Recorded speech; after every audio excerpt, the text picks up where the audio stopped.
Hi, my name is Neil Kelleher. I'm the editor of sensationalyogaposes.com.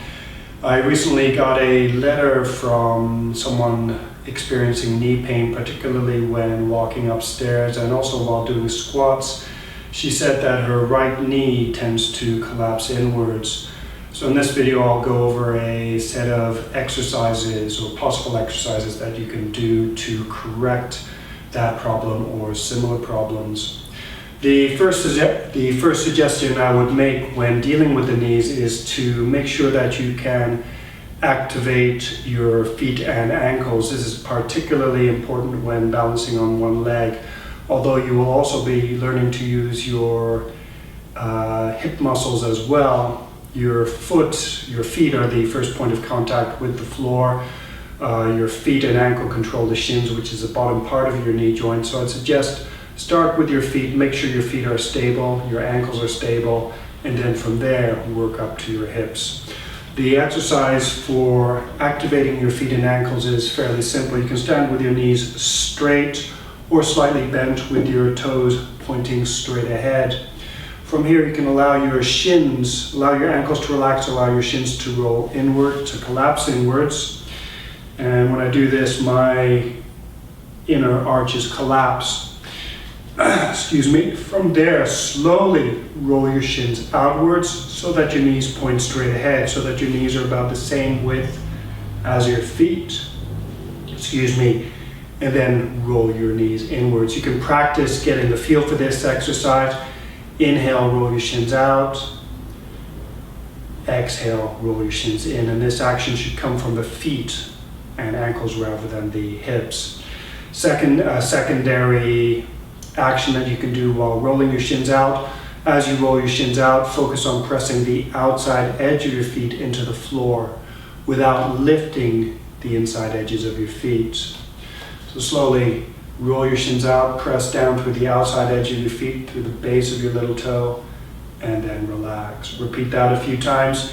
The next phase, focus on pressing down through the base of your big toe, both sides. Roll your shins out, press down through the outer edge of your foot, press down through the base of your big toe, feel like you're gripping the floor, and then release. Do all of those actions smooth and slow. Practice a few times so that you get the feel for them. One final action you can do as you roll your shins out so that your knees point straight ahead. Press down through the outer edge, press down through the base of big toe.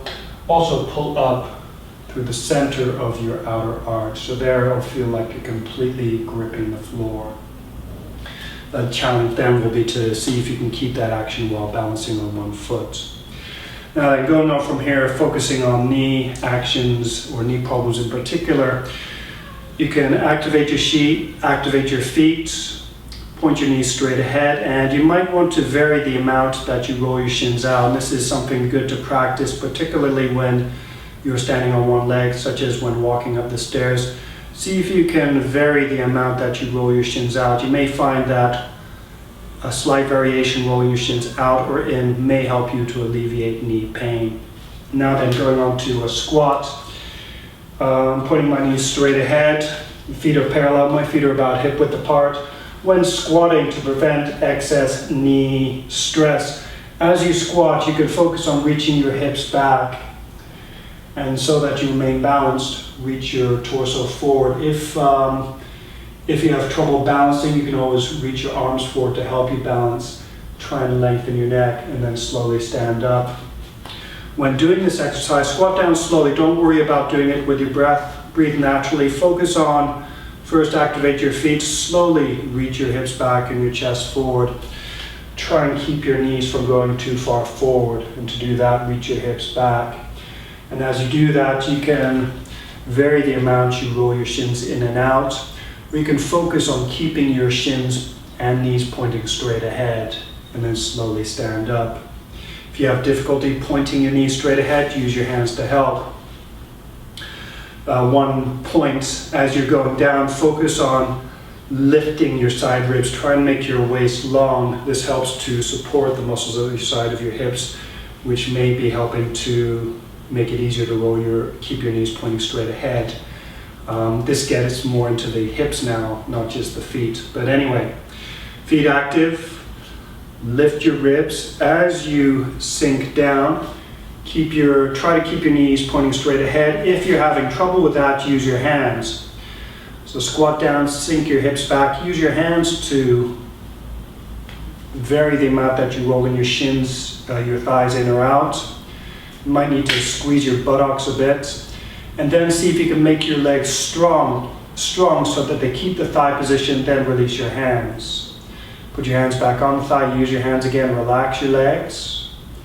Use your hands to roll your thighs out or in slightly, find a position that feels good. Use your feet at the same time. Make your legs strong, release your hands, and stand up when you're ready. That may or may not help you to find, to train your muscles to hold your legs in a position where your knees don't hurt.